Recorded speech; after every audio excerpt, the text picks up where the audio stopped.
बात एक लूट की करेंगे। लूट भी ऐसी वैसी नहीं, लूट थी 25 लाख के जेवर की। पुलिस के लिए इस लूट कांड को सुलझाना एक बड़ी चुनौती थी, क्योंकि हाल के दिनों में कई ऐसे मामले प्रकाश में आए थे जिसमें जांच के बाद पुलिस को यह जानकारी मिली कि जिसने लूट का मामला दर्ज कराया वही लूट का मास्टरमाइंड निकला। तो क्या इस मामले में भी पुलिस को कुछ ऐसा ही शक था? क्या है पूरा मामला, देखिए आगे मुखबिर में।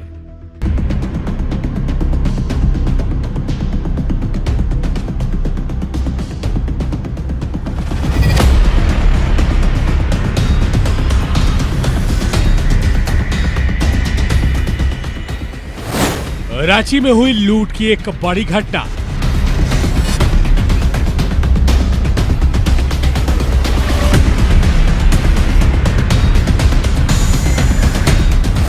अड़गोड़ा थाना क्षेत्र में दिन दहाड़े हुई लूट।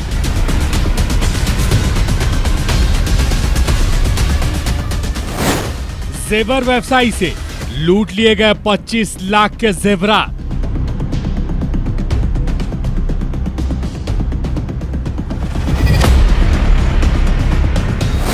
मोटरसाइकिल सवार ने दी लूट की घटना को अंजाम। हथियार के बल पर सरेराह लूट।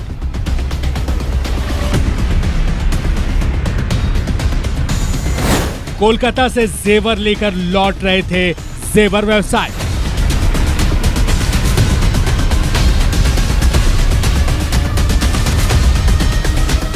छब्बीस मार्च को अहले सुबह रांची के दो व्यवसायी कोलकाता से आई ट्रेन से सोना लेकर बाइक से अपने घर हरमू लौट रहे थे, इस बात से अनजान कि रास्ते में उनके साथ कुछ ऐसा होने वाला है जो वो ताउम्र नहीं भूल पाएंगे।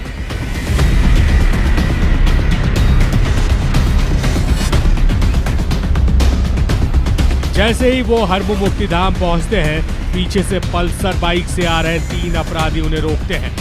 बिना देर किए एक अपराधी अपनी कमर से पिस्तौल निकालता है और व्यवसायी के सिर पर भिड़ा देता है। व्यवसायी के कान में एक आवाज आती है, जल्दी बैग दो वरना सिर में पूरी मैगजीन खाली कर देंगे। ये सुनते ही व्यवसायी ने बैग अपराधियों को दिया और अपराधी हो गए फरार।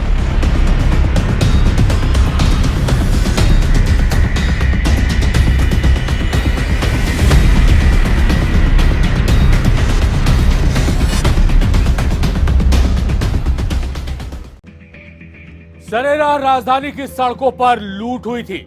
मामला थाने पहुंचा, पुलिस जांच में जुटी, मगर शक के दायरे में वो व्यवसायी भी था जिसके साथ लूट हुई थी।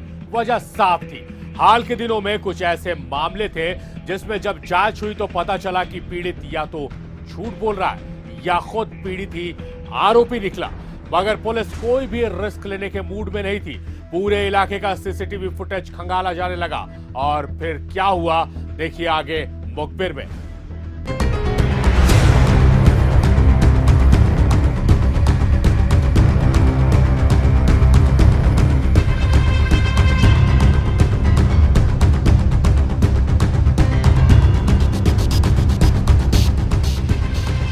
पीड़ित थाने पहुंचते हैं, लूट की जानकारी पुलिस को दी गई। जब पुलिस को यह बताया गया कि 20 से 25 लाख रुपए की लूट हुई है तो पुलिस के भी होश उड़ गए।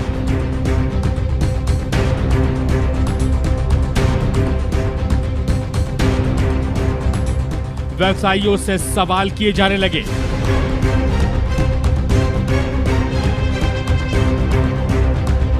एक टीम रेलवे स्टेशन से लेकर मौका वारदात तक के तमाम सीसीटीवी के फुटेज खंगालने लगी।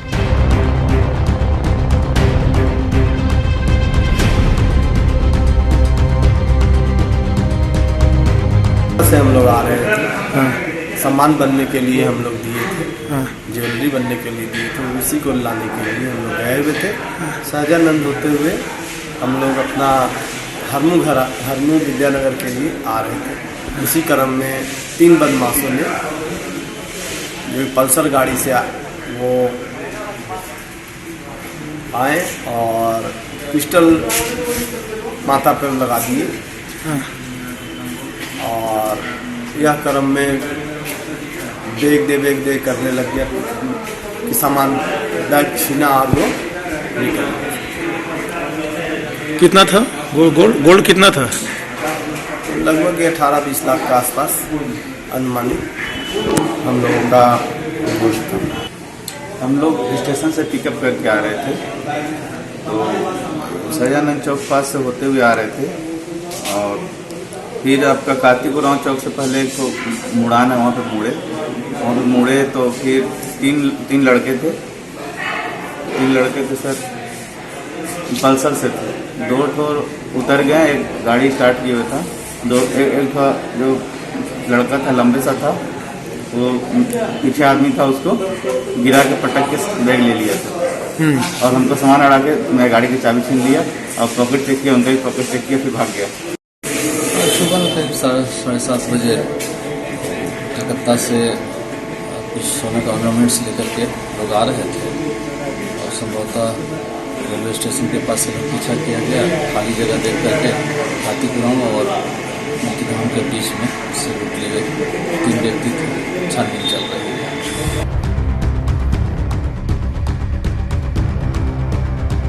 राजधानी की सड़कों पर हुई लूट की जानकारी की खबर रांची के एसएसपी को लगी।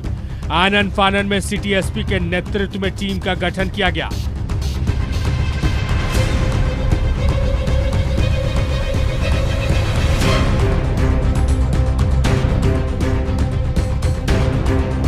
सीसीटीवी फुटेज के आधार पर मिली जानकारी पर पुलिस ने छापेमारी अभियान चलाया। एक आरोपी पुलिस के हत्थे चढ़ा। उसने जो जानकारी दी उसके आधार पर अभियान को आगे बढ़ाया गया। एक के बाद एक इस घटना में शामिल तमाम आरोपी गिरफ्तार कर लिए गए।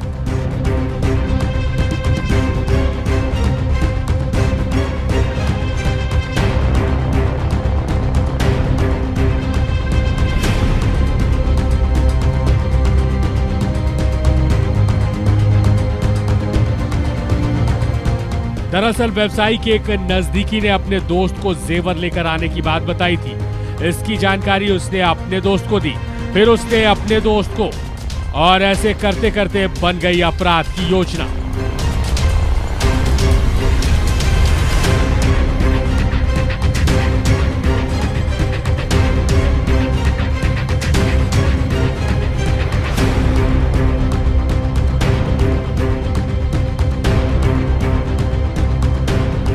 होंगे कि दिनांक 26/3 को थाना अरगोड़ा समय लगभग 6-7 बजे सुबह में एक गाना व्यवसायी अपना व्यवसाय के पॉइंट ऑफ व्यू से 450 ग्राम सोना लेके अपने घर जा रहे थे। बीच रास्ते में से 3 आदमी जो मोटरसाइकिल सवार थे आया और छापामारी करते हुए उनको सोना लेके भाग गया। मामले की गंभीरता को देखते हुए और इसके जो पीछे के कंटेंट्स थे, जो इसका क्राइम का स्टाइल था, एक विशेष टीम गठित किया गया सिटी एसपी साहब के नेतृत्व में, जिनमें इनके साथ एसपी हटिया साहब, थाना प्रभारी अरगोड़ा और इनके भी पीएसआई टेक्सटाइल की टीम और क्यूआरटी की टीम लगी हुई थी। जब स्टार्टिंग हुआ तो पूरे मामले का पर्दाफाश कर दिया गया है और पता चला कि जो सोना व्यवसायी थे उनके साथ उनका एक बहुत करीबी आदमी जो उनका स्टाफ था, ईश्वर का भावना या नियत उसका अभी तक गलत नहीं मिला है। ईश्वर ने अपने गुड फेथ में अपने एक करीबी दोस्त जतीश को बोल दिया कि वह किसी विशेष काम से कलकत्ता जा रहा है जिसमें सोना लेके आएगा। जतीश ने यह बात शेयर किया हरिगोप से कि ऐसी जगह पे सोना आने वाला है और यहाँ से सोना ट्रांजेक्शन होगा। हरिगोप ने अपने पुराने मित्र दानिश अजहर जो कि क्रिमिनल बैकग्राउंड का है उसे कांटेक्ट किया और दानिश अजहर ने कहा कि उसका मामा जो है तौकीर आलम बहुत बड़ा क्रिमिनल है, तो हम मामा से बात करते हैं और जो शेयर के हिसाब से जितना लूटा जाएगा कुछ पैसा हमको मिलेगा, कुछ आपको मिलेगा। इस तरह से दानिश ने मामा तौकीर को लाया।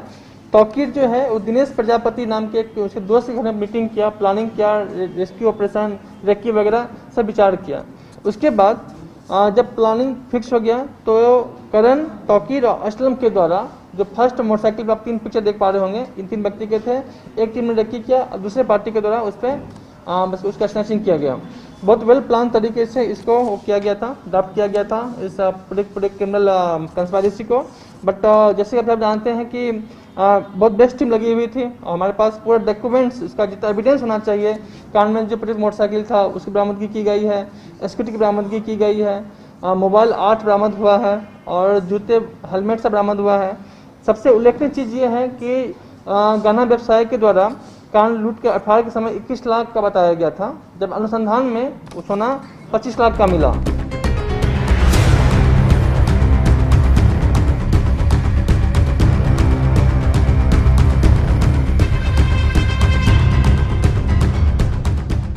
व्यवसायी से लूट मामले में 6 आरोपियों को गिरफ्तार किया गया। लूटा गया सोना भी बरामद कर लिया गया, गाड़ी, हथियार सब बरामद।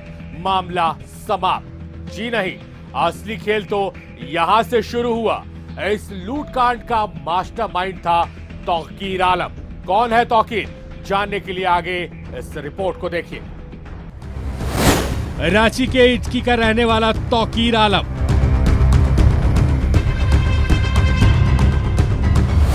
14 साल से जिसे ढूंढ रही थी पुलिस।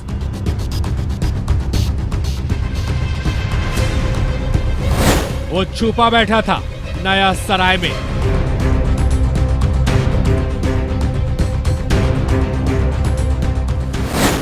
भू माफियाओं का शार्प शूटर है तौकीर।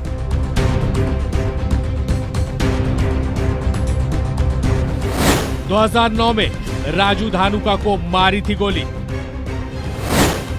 नामकुम में डबल मर्डर का भी है आरोपी।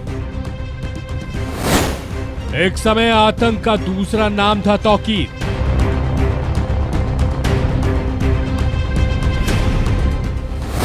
दर्जनों कांड को अंजाम देकर हुआ था फरार।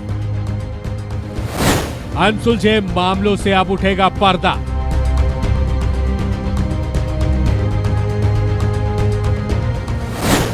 रांची पुलिस लेगी रिमांड पर।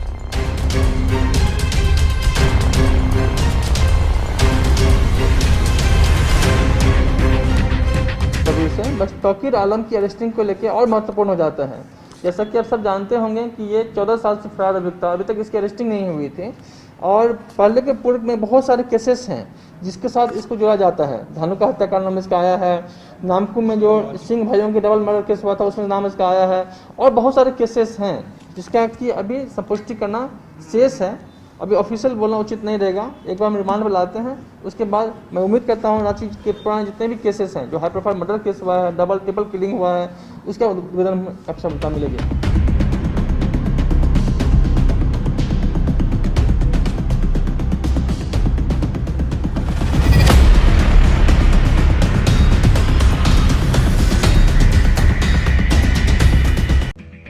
अपराधी अपराध कर अगर ये सोचता है कि वो बच जाएगा तो ये उसकी जिंदगी की सबसे बड़ी भूल है। अपराधी आज बच सकता है मगर पुलिस 14 साल तक भी अपराधी का पीछा कर सकती है। इस मामले में यही बात सामने आई है।